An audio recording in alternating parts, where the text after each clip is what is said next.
As the ceremony aptly demonstrated, it's America's wedding, to Americans. The true formality of the British royal wedding is veiled in a tinge of mystique.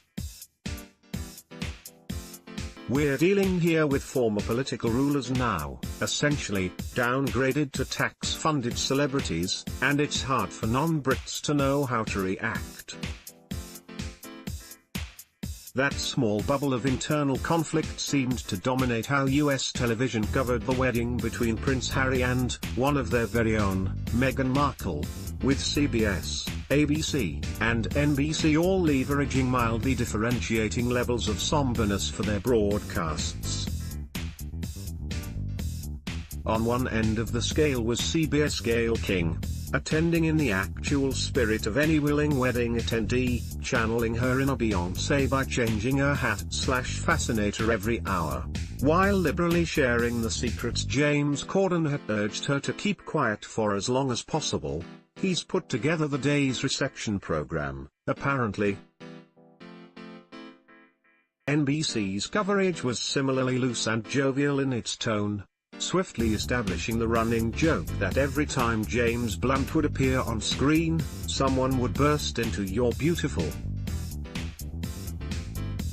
That's coupled with the ecstatic cry of "Royalty has arrived" when George and Amal Clooney turned up, and a passing shrug for when the actual Queen finally graced Street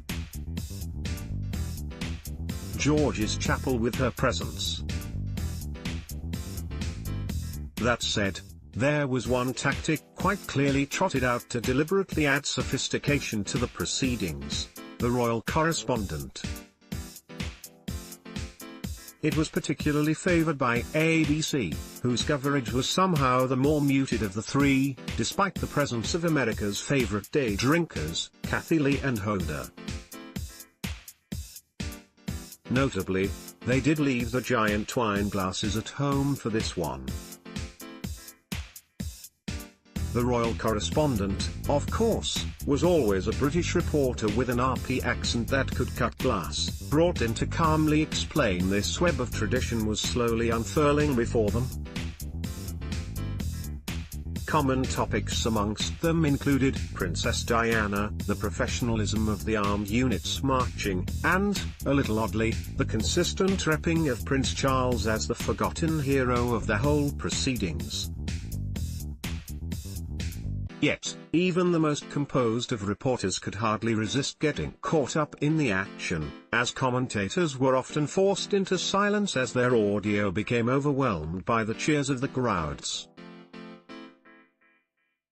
ABC's entire panel turned their back to the camera to catch a glimpse of the newlyweds making their way down the long walk in their carriage.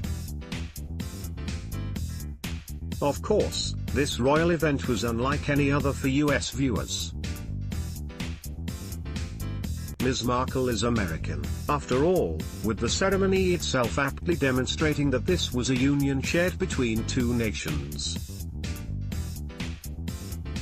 US reporters were always keen to seek out the Americans that had flocked to Windsor, and they certainly weren't short in number. ABC's Deborah Roberts found herself awkwardly posed on a platform along the long walk, wearing a teapot hat and surrounded by any army of flags and banners. NBC, meanwhile, had Megyn Kelly, Kathy Lee Gifford, and Al Roker all dispersed amongst the crowds, with the two ladies hoping they might be able to bag last-minute invite. What's interesting is that the tone of the conversation when it came to Ms. Markle herself wasn't the traditional dream-come-true narrative you might expect with a royal wedding.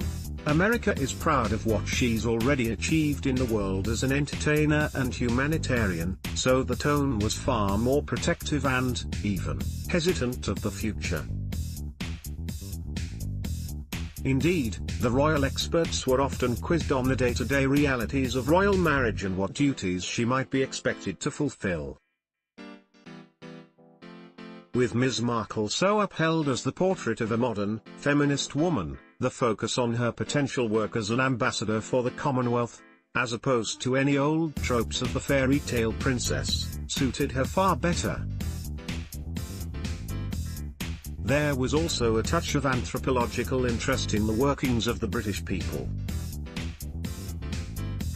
CBS King stressed that guests were not being ferried by buses but by luxury coaches, fascinated by the concept, as if the very idea of above-standard public transport was alien to the US.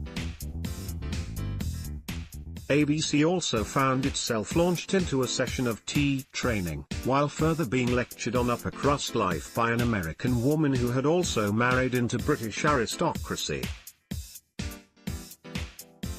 One moment of slight dismay came when CBS spoke to a group of young American women, who had traveled from disparate places to catch a glimpse of Harry and Ms. Markle, only to confess they'd felt a little looked down upon by the local population. Whether the Brits like it or not, after all, it was America's wedding, too. Follow Independent Culture on Facebook for all the latest on film, TV, music, and more. More about Royal Wedding. Meghan Markle Prince Harry. Reuse content. We use cookies to enhance your visits to our site and to bring you advertisements that might interest you. Read our privacy and cookie policies to find out more.